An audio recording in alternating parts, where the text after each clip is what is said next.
Karacadağ pirinci Karacadağ bölgesinde yetişir. Çınar, bir kısım Siverek, Viranşehir. Bu bölgede genelde bizim Çınar bölgesinde Karacadağ'ın eteklerinde yetişen ve Karacadağ'ın da büyük bölümünde yetişen bir pirinçtir. Nisan ayında ekiyoruz. Karacadağ pirinci %100 doğal bir pirinçtir. Hiçbir katkı yoktur. Gübre kullanılmaz, ilaç kullanılmaz. 6 ayda yetişir. Diğer bölgelerdeki pirinçler 4 ayda ortalama yetişirken Karacadağ bölgesinin pirinci 6 ayda yetişir. İşte tarlalara ekiyoruz, taşlık alana ekiyoruz.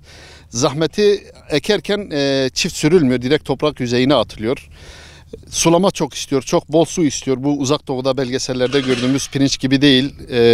Hani o pirinçleri gördüğümüzde hep suyun içinde kalıyor. Bu öyle değil. Bu 3 günde bir, 4 günde bir sulanması lazım. Toprağın sürekli nemli olması lazım. Toprak kurudu mu, nemi ya da suyu azaldı mı pirinç kurur. Yani böyle güzel bir pirinçtir, doğal bir pirinçtir. Tanesi biraz küçük olabilir, azıcık da esmerdir diğer pirince göre. Bunun sebebi eğer gübre kullanılırsa, ilaç atılırsa hem tane büyür, hem beyazlaşır ama doğallığı kaybolur o zaman. Doğal olmayınca da insanlar almaz bu sefer. Zaten Karacadağ pirincini alan doğal olduğu için, sağlıklı olduğu için birçok doktor şeker hastasının da bunu kullanabileceğini söylüyor, iddia ediyor. Şimdi Karacadağ bölgesinde tek yetişiyor. Kısıtlı olduğu için pek batı taraflarına gitmiyor. Hemen tükenen, biten bir pirinçtir. Yani bugün Nisan ayında ekiyoruz. Ekim'de toplanıyor. Bir aya kadar, 15 güne kadar toplanması biter bu pirincin. Ama bir iki ay içerisinde tükeniyor, bitiyor. Yani satacak pirinç de bulamazsın. O yüzden batı illerine ya da yurt dışına ihracatı falan olamıyor. Kısıtlı olduğu için, az olduğu için çok zahmetli bir süreci var bu pirincin. O yüzden yani batı illerinde ancak bilen alıyor, bilmeyen almıyor zaten. Bilen de başka pirinç kullanmıyor. Bu pirince kullanan, bu pirincin müdavimi olan da başka pirinç kullanmıyor. O yüzden yurt dışına ihracatı ya da batı illerine pek giden bir pirinç değil, bulamazlar. Batı illerindeki insanlar biz gidip Karacadağ pirinci bir markette arayalım desek de bulamaz. Sebebi az yetiştiği için, nadir olduğu için batı illerine pek gitmiyor. Şimdi yeraltı sularıyla bu pirinç çok pahalıya mal oluyor. Elektrik faturaları çok yüksek geliyor. Yüksek gelince de çiftçi ödeyemiyor. Bütün sattığı pirinci elektriğe ödemiyor. Bunun en güzel yöntemi ya baraj suyu ya da kanal suyuyla, yani kanal suyuyla. O yüzden su az olduğu için, su fazla olmadığı için fazla pirinç de elde edilemiyor. O yüzden batı illerine gönderemiyoruz. Yani %200, 300, 500'e kadar atar. O zaman bu tarlalar hep pirinç olur. Kimse buğday, mercimek ya da arpa ekmez. Herkes pirinç eker. Hem karlı bir sektördür aslında pirinç. Bir ton ekersen 50 ton, 60 ton kaldırma gibi bir şansın var ama pirinç ya da buğday ekersen 1'e 20 ton kaldırırsın. Hem daha ucuzdur. Biraz zahmeti var ama geliri çok iyidir pirincin.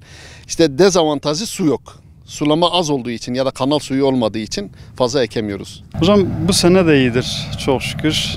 Geçen sene de iyiydi bizimki. Bu sene de iyidir. Hasat bakımından iyidir. Geçen seneye oranla bu sene elektrik faturası çok gelmiş. Yani ondan dolayı hani yine bir kaybımız vardır. Hani ürün bakımından, verimlilik bakımından geçen seneyle aynıdır yani. Geçen sene dönüm başına yani ortalama iyi verim verdiğinde ortalama 500 kilo çeltik verir dönüm başına. Geçen sene yani bu sene geçen seneye göre daha çok ektik. Geçen sene fiyatlar, pirinç fiyatları daha düşüktü. Ona göre elektrik faturası daha düşük geldi. Gübre olsun, yakıt olsun, ilaçlar olsun her şey daha ucuzdu. Bu sene fiyatlar oranla 3 katına, 4 katına belli ürünlerde çıktı. Ona göre pirinç fiyatı da 2 katına çıktı ama elektrik faturası çok yüksek yani.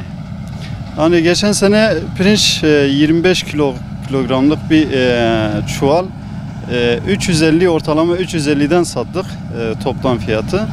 Hani şimdi 750-800 arası değişiyor ürünün kalitesine göre 750-800 arası değişiyor. Zahmet İzoğlu ilk başta Nisan ayında buraya geliyoruz.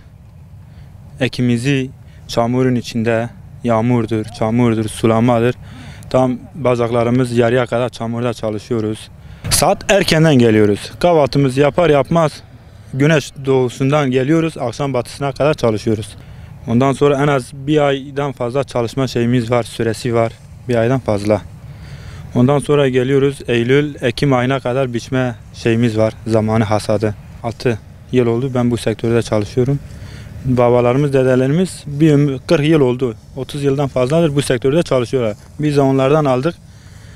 Onlardan devraldık, çalışıyoruz. Güzel taraf, malımızı kaldırdığımız zamanda görüyoruz. Pirinçtir, satışı için millet çok sipariş istiyor. Her Diyarbakır'ın bütün bölgelerine gelip istiyorlar. Buraya gelip güzel yanı odur. Bizi sevindiriyor.